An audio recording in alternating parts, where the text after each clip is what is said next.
আসসালামু আলাইকুম। জীবনের গল্প থেকে সবাইকে স্বাগতম। ক্যামেরার সামনে দেখতে পাচ্ছেন সুন্দর একটা বোন দাঁড়িয়ে আছে।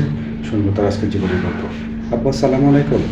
ওয়ালাইকুম আসসালাম। আসসালামু আলাইকুম। ওয়ালাইকুম আসসালাম। আপু কেমন আছেন? জি আলহামদুলিল্লাহ। আপু আপনার নামটা কি? আমার নাম মোসাম্মদ রত্না খাতুন। রত্না খাতুন। আপু আপনার বাসাটা? আমার দেশের বাড়ি বগুড়া। বগুড়া। আচ্ছা, আপনার পরিবারে কে কে আছে? আসলে আমার পরিবারে বাবা মা কেউ নেই। ছোটবেলায় বাবা মা মারা গেছে। আমি নানার কাছে বড় হয়েছি। দুঃখের বিষয় যে আমি যখন এসএসসি পরীক্ষা দেই তখন আমার নানাও মারা গেছে।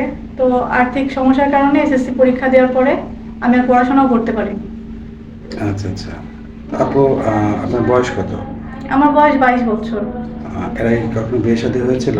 জি না, আমার বিয়ে শাদী হয় নাই। যৌতুকের কারণে আমার নানির তো টাকা পয়সা নেই, সে বিয়ে দিতে পারেনি। আচ্ছা আচ্ছা। আপু আপনি আমাদের অফিসে কেন আসছেন? আমার পাশের গ্রামের এক আপু নূপুর নাম, ওনার ইতালি প্রবাসী এক ভাইয়ের সাথে বিয়ে হয়েছে।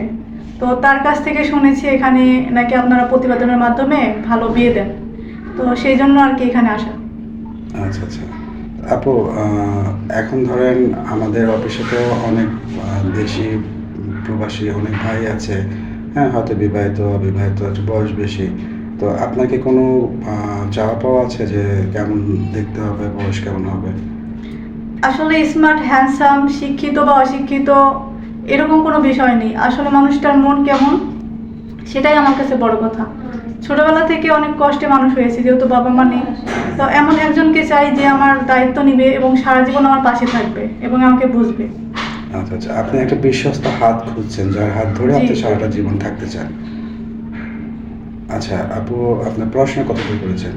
এসএসসি কমপ্লিট করেছি, তারপরে আর আর্থিক সমস্যার কারণে পড়াশোনা করতে পারিনি। আচ্ছা ধরেন এখন অনেক ভাই আছে আপনাকে হয়তো আহ, বিয়ে করলো, বিয়ে করার পরে হয়তো বললো যে সে প্রবাসে নিয়ে যাবে।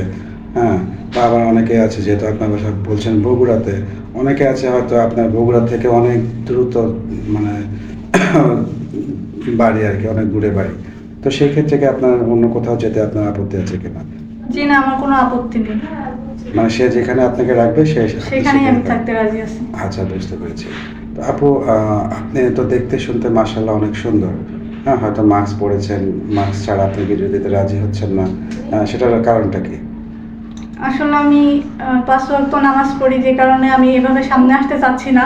তো যে আমার দায়িত্ব নেবে আমি তার সামনেই যাব। আচ্ছা আচ্ছা, মানে আপনি বলতে চাচ্ছেন যে আপনার দায়িত্ব নেবে, তাকে আপনি শুধু মুখ দেখাবেন। জি। আচ্ছা, বুঝতে পেরেছি। আপু আপনি কি নামাজ কালাম পড়েন? জি পড়ি। কোরআন শরীফ পড়তে পারেন? জি পারি। মাশাআল্লাহ মাশাআল্লাহ। তো আপু আপনার সাথে যে ভাইরা আছে যোগাযোগ করবে কিভাবে? আমার সাথে যদি কেউ যদি আমার দায়িত্ব নিতে চান তাহলে এখানে স্ক্রিনে হোয়াটসঅ্যাপ বা ইমো নাম্বার দেওয়া থাকবে, এই নাম্বারে যোগাযোগ করবেন তাহলেই পাবেন।